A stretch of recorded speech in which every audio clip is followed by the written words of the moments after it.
All right, let's dive into the deeply unsettling case of John Jobert. Yeah, a name that's probably pretty familiar to anyone who, keeps up with true crime. Absolutely. And today we're going deep using excerpts from his Wikipedia page. Which, I gotta say, can be a goldmine of information, if you know how to read between the lines a bit. That's what we're here for.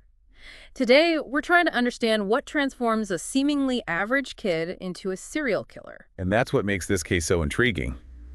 On the surface, Joubert's early life seems remarkably normal. Yeah, born in Massachusetts, moved to Maine, typical childhood stuff. But the devil's in the details. And one huge detail is his parents' divorce when he was just 6 years old. Right. You can't help but think about the emotional impact at such a young age. Totally. I mean, 6 years old, that's a crucial developmental stage, and that kind of disruption can be seriously traumatic. Absolutely. And it wasn't just the divorce itself. His relationship with his mother was, well, it was pretty messed up. The source doesn't paint a very pretty picture, that's for sure. No, not at all. Even his high school band teacher described her as cold and extremely manipulative. And said he was kept on a very tight leash. Like, wow. Right. And on top of that, he wasn't allowed to see his father. So you've got this recipe for serious emotional damage. Exactly. That kind of parental alienation, whether intentional or not, can really scar a kid. Yeah, it breeds feelings of rejection, resentment, maybe even a desire for revenge. Totally. Imagine the internal turmoil of this young boy. The feelings of abandonment, the powerlessness. It's like a pressure cooker, just waiting to explode. And for Joubert, that explosion seemed to manifest in acts of cruelty.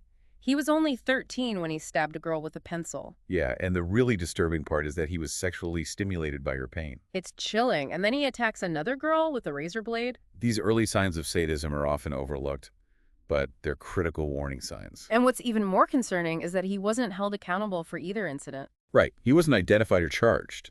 Like, what if someone had intervened then? What if he'd gotten the help he so clearly needed? Could things have been different?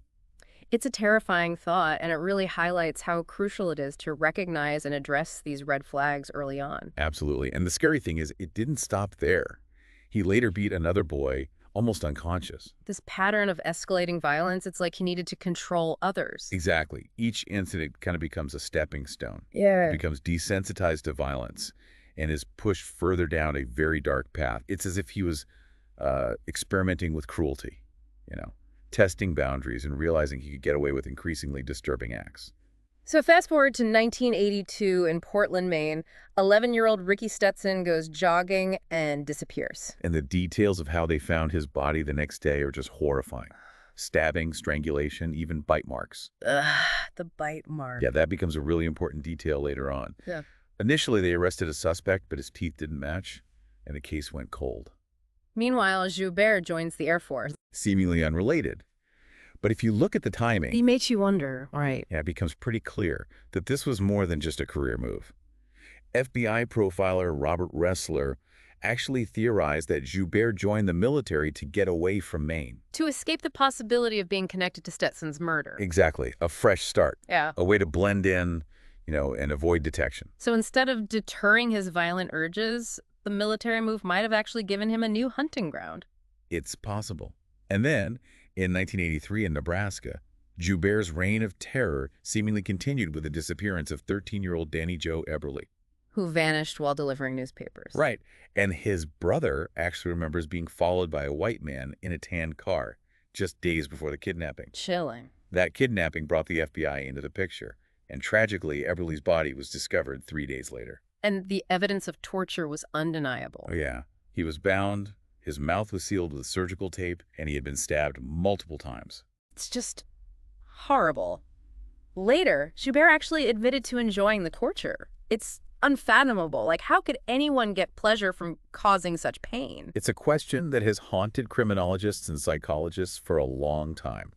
There's no simple answer, but we can look for clues in his past. The early sadism, the lack of remorse, that need for control. It's this complex mix of factors, and understanding that is key to preventing this from happening again. Absolutely. Then, just a few months later, 12-year-old Christopher Walden also disappeared in Nebraska. And again, a white man in a tan car was seen in the area. This is terrifying. But this time, there were subtle differences in Joubert's approach. Walden wasn't bound, and his body was hidden better. So he was getting more careful, more aware of covering his tracks. It's a disturbing evolution, a sign that he was learning from his crimes. So how did they finally catch him? Yeah, was it the car, the witness? Actually, it was a bit of luck and some sharp observation. A preschool teacher noticed a man driving suspiciously and wrote down his license plate. Right. And when the driver realized he was being watched, he stopped and threatened her. She got away, but her report led police straight to John Joubert. Wow, what a close call. It's amazing how these seemingly insignificant details can make all the difference. Absolutely. When they searched Joubert's barracks, they found a rope. The one used to tie up Eberly. Yeah, a specialized rope only given to the U.S. military in South Korea. Joubert later admitted to getting it from a scoutmaster of a troop he was helping with You it. scout leader. It's sickening. The irony is just, it's mind-boggling. Makes you question who you can trust. Yeah. And during questioning, Joubert confessed to the murders of both Eberly and Walden. And that's not the end of it, is it? What about that bite mark on Ricky Stetson? Ah, yes, the bite mark. Remember how I said that would be important? Yeah. Well, investigators compared Joubert's dental records to the bite mark, and it was a perfect match. Finally, after 2 years, they solved Ricky Stetson's murder. So he was responsible for all three. But what about those earlier attacks, the ones with the pencil and the razor blade? Did those ever come to light? They did. Once Joubert was in custody for the murders, investigators in Maine took another look at those cases. And it turned out that between the stabbing and Stetson's murder, Joubert had actually attacked 2 more people. 2 more. A 9-year-old boy and a female teacher. They both survived, but their injuries were pretty bad. This just shows this escalating pattern of violence. Who knows how many other victims there might be? It's a horrifying thought. Yeah. So now that we've laid out Joubert's crimes, let's step back and try to figure out what could have led him down this dark path. Was it nature, nurture, or some combination? That's the million-dollar question, right? It really is. And in Joubert's case, it does seem like a perfect storm of factors that came together to create this monster. Go on. Well, you've got the trauma of the divorce, the messed up relationship with his mom, the possible parental alienation, the bullying, and then those early signs of sadism that nobody dealt with. It's tragic, and it shows just how important early intervention is. We need to create a support system for kids who are struggling. It's like a chain reaction. Each negative experience just builds on the last and pushes him closer to the edge. But how can we, as a society, stop this from happening? How do we step in before it's too late? Those are questions we'll be digging into as we continue our deep dive. We'll be looking at the legal proceedings, his trial, his sentencing, and the ethics of capital punishment. Yeah.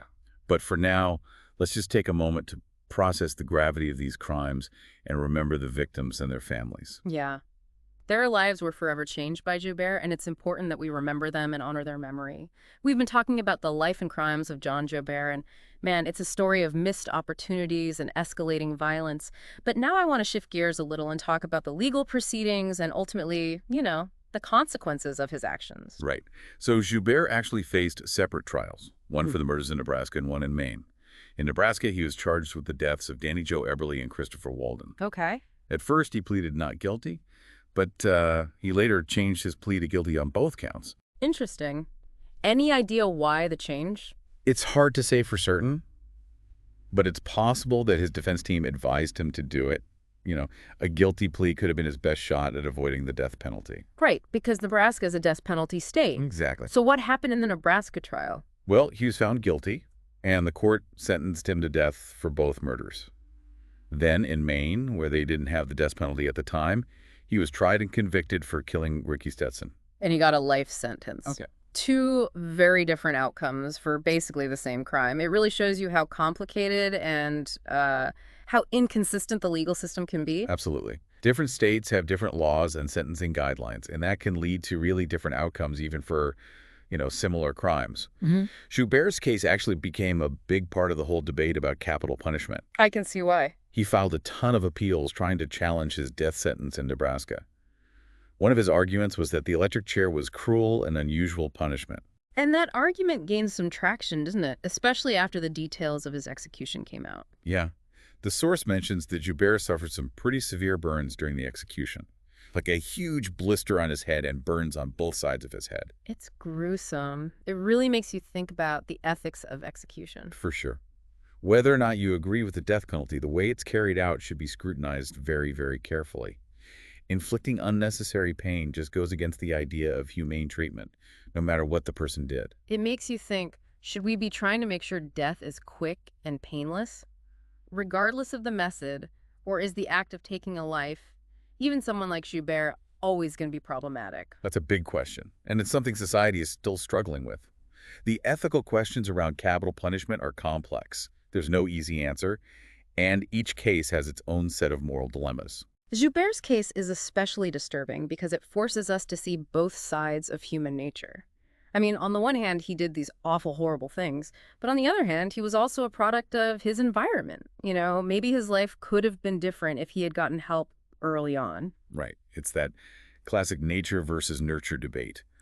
Are we born with a tendency for violence, or is it our experiences that shape us? In Joubert's case, it seemed like it was a really tragic mix of both. And even though we can't excuse what he did, understanding why he went down this path is important if we want to prevent this from happening again. Absolutely.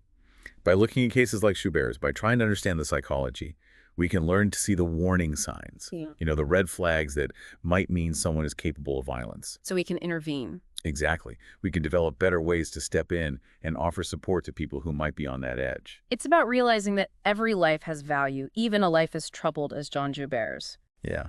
And maybe, just maybe, his story, as awful as it is, can be something we learn from. A reminder to be watchful, to be compassionate, and to be proactive in making the world a safer place for everyone. Before we talk about the last part of Joubert's life, his execution, and what he said before he died, I think it's really important to take a minute and think about the victims and their families. I Yeah. mean, their pain and loss are immeasurable. And we can't forget that behind every true crime story, there are real people whose lives have been shattered. Absolutely. Yeah. We should never forget the human cost of these crimes. The pain and trauma affect families and communities for years and years. It's been a tough conversation. We've been digging into the darkest parts of John Joubert's life and the terrible things he did. But as we get to the end, to his execution and his last words, I keep thinking about the impact this case has had, in the bigger picture. You're right. It's important to look at the broader implications. Joubert's case, with all its brutality, it's still fascinating and horrifying people. I mean, it's been in tons of documentaries and TV shows. Like Forensic Files or Mastermind. Exactly. And they're intense, but they also make you think. They do. So is there value in looking back at these disturbing cases, through the lens of true crime? I think there's a balance to strike. We never want to sensationalize violence, but these shows, they can do some good. They bring attention to these cases and educate people about things like criminal profiling and how investigations work. And maybe even get people talking about crime prevention and the justice system. Right. So it's not just about, some morbid curiosity. I get it. When it's done right, true crime can be a way to understand why people do the things they do. And by looking at criminals like Joubert, their motives, their patterns, we might learn to see those warning signs earlier. And come up with better ways to intervene.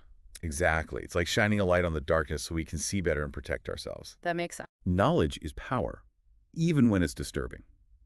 In Joubert's case, there are definitely lessons there about how important early intervention is, how we need to address childhood trauma, and how we need to make mental health a priority as a society. So let's talk about his execution. It happened on July 17th, 1996, at the Nebraska State Penitentiary. In his last statement, did he say he was sorry? He did. He apologized for the murders. He said, "I just want to say that again, I am sorry for what I have done. I do not know if my death will change anything or if it will bring anyone peace. And I just ask the families of Danny Eberly and Christopher Walden and Richard Stetson to please try to find some peace and ask the people of Nebraska to forgive me. That's all." Wow. Powerful words. Hard to know if you really meant it, though, right? At that point. Yeah, you can never really know what's going on in someone's head. But whether it was true remorse or just wanting peace at the end, his words must have a huge impact on the victims' families. It reminds us that real people, real families, are affected by these tragedies, and they're the ones who have to deal with the grief, the loss, and all the unanswered questions. Absolutely. Yeah. And even though Joubert's execution brought an end to the legal process, the families are still healing. It's incredible how strong and resilient they've been in the face of such a horrible loss. Well, as we wrap up our deep dive into John Joubert's life, I think it's important to remember that this isn't just some story from the past. It still has meaning today. You're so right. It forces us to look at some hard truths about what people are capable of, but it also shows how important understanding, compassion, and prevention are. We've learned a lot today. The details of Joubert's crimes, the psychology, and how society might have played a role. But this conversation doesn't stop here. Keep looking into this stuff. Dive deeper into the issues we talked about, and keep thinking about the questions this case brings up. Because if we keep talking, stay aware, and work towards positive change, we can make the world safer for everyone. Thanks for joining us on this deep dive. Until next time, keep exploring, keep asking questions, and keep learning.